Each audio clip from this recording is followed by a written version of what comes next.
wonder if we can reflect first on the discussion that we've just had. And I know that Gavin Williamson, your colleague, spoke out about these allegations and claims and reports on the Everyone's Invited website about sexual harassment and indeed abuse and violence within schools, calling it abhorrent.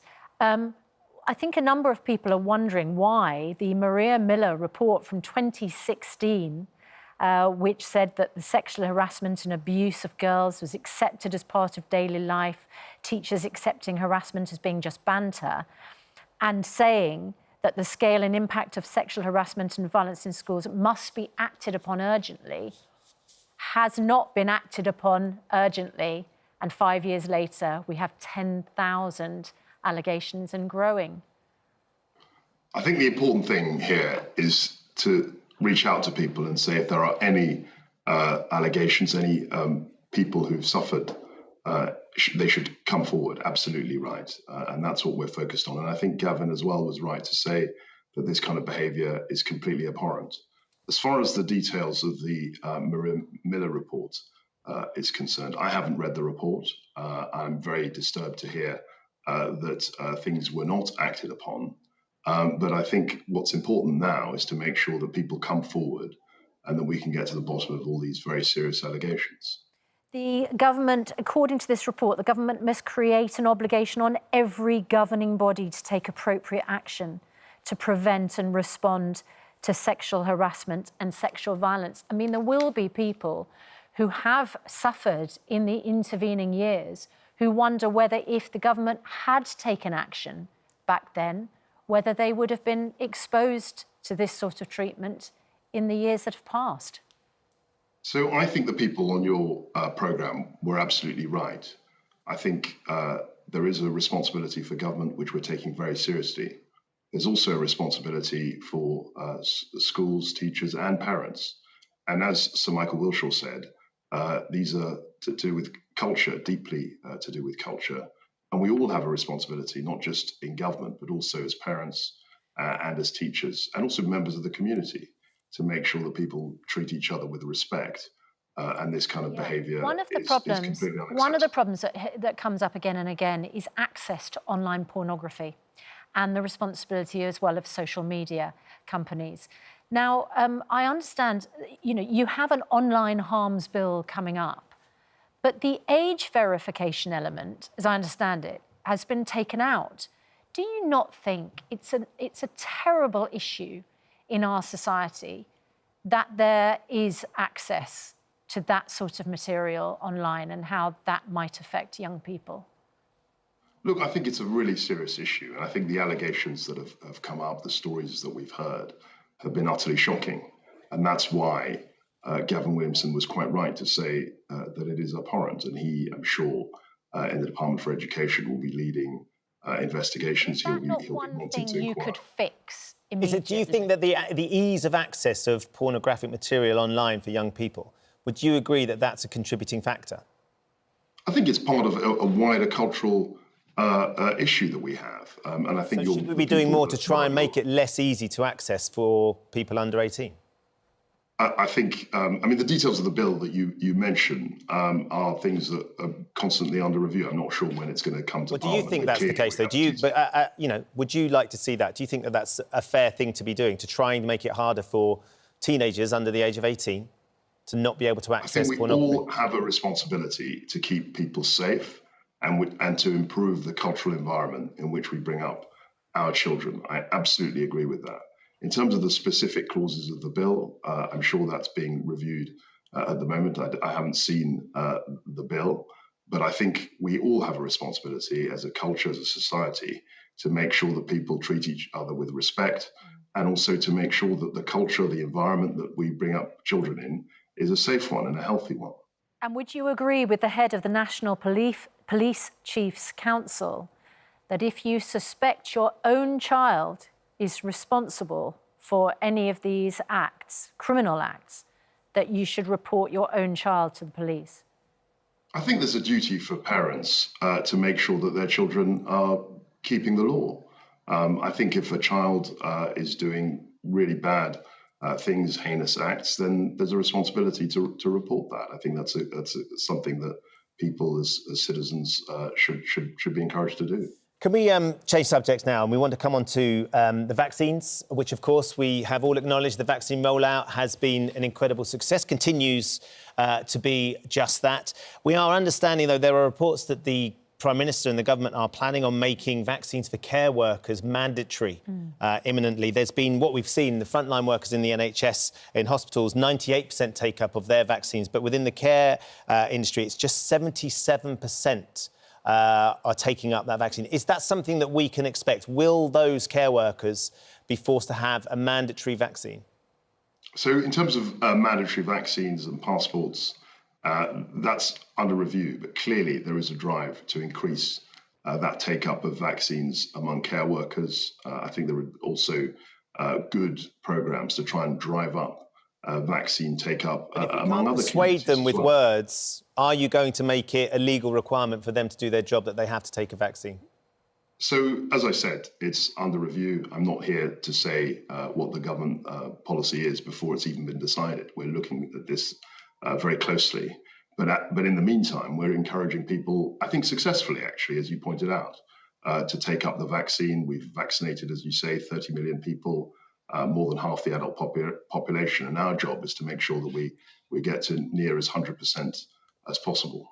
But those people in care homes, I mean, when you consider that 98% of NHS workers have had the vaccine, but only 3/4 of care workers, when we know that those in care homes are vulnerable, although, you know, the take-up amongst residents is higher, it must be a consideration for the government that it is time to say, you know what, you're in a situation where a lot of people are at risk. If you don't have the vaccine, it's not just about you.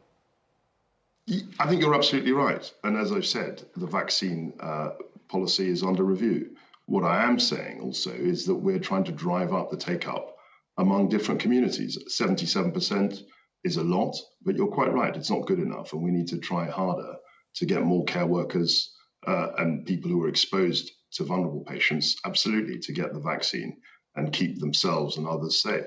The other area where there is huge discrepancy as well, of course, as you will know, is across some of our ethnic communities. In the over 70s, within the white community, 90% of people have taken the first focus of the vaccine. In the black African communities, it's below 60%. The traction that you are trying to get as a government with your messaging isn't being listened to, is it, within that community? How are you going to try and bridge that gap? Because we know that the virus has affected that community dramatically. Why are we not managing to see that rate go up above 60%? There's a huge discrepancy there. Ben, I think you're right. I think it's a problem that we are really focused on addressing, and that's why people like Sir Lenny Henry, other people, Diane Abbott, others, have made the point very clearly. We need to drive up the vaccine take-up across all our people, you know, from different ethnic backgrounds. All I would say about that is that when we started 3 or 4 months ago, I think that the discrepancy that you point out was even wider than it is today. And we've done a good job in trying to reduce that gap. But of course, there's a long way to go, and we're trying to get the message out. And I think, you know, there's every reason to think that we'll be successful in that. You keep talking about the messaging, but it seems that there is a lack of trust amongst some communities in that government messaging. What has caused certain communities not to trust what you're telling them? I think there are lots of reasons, potentially. I think people have sometimes a scepticism about what the government's doing, any government. And I think also there's a world in which there's a lot of disinformation. There are lots of things that are being said on social media and other platforms which are just wrong. Okay. And that's what we're trying to cut through. And that's why we're trying to get positive outcomes and focus on positive delivery and trying to bring people along with us. Yeah, there has been an issue all along about what's happening on our borders. And right now we do not want the importation of different variants, because that is going to threaten our health. Now, France is currently experiencing infections of almost 40,000 daily. We have fewer than 5,000.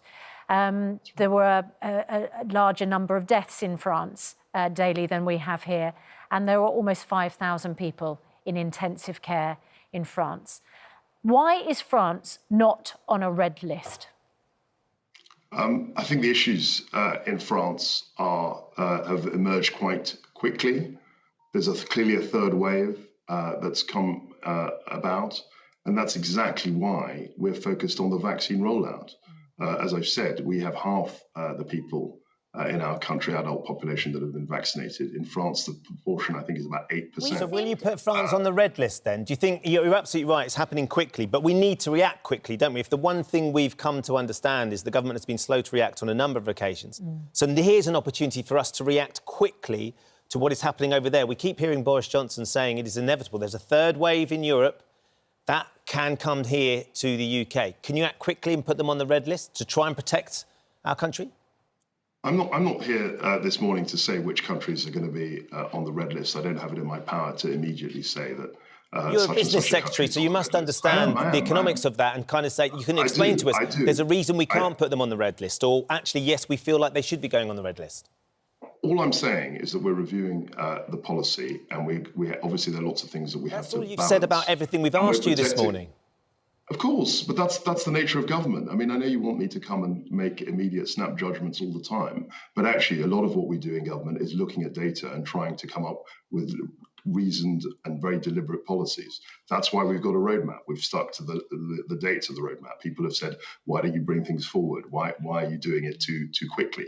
But we've come up with a clear and very deliberate plan, and that's the nature of government. It's not one to come, it's not the job of ministers to come and make snap decisions all the time. We've got to consider the evidence, and we've got to roll things out very carefully, as we've done with the roadmap. And that's why I'm very confident as business secretary that we'll be able to reopen the economy on the 21st of June. That's my focus at the moment, and it's a slow process. People have come with us. I think people understand that we don't want to ease up too quickly, but what we do want to see is cracking down quickly where we see there's a threat, and that's why people are wondering how we're going to keep the third wave at bay when our borders are not the things that we've acted particularly quickly on throughout the pandemic.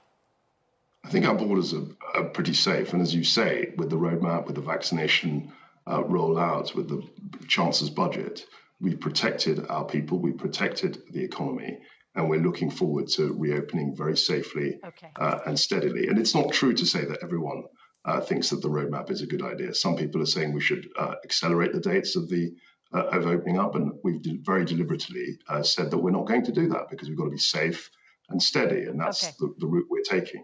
Kwasi Kwarteng, good to see you this morning. Thanks very much indeed.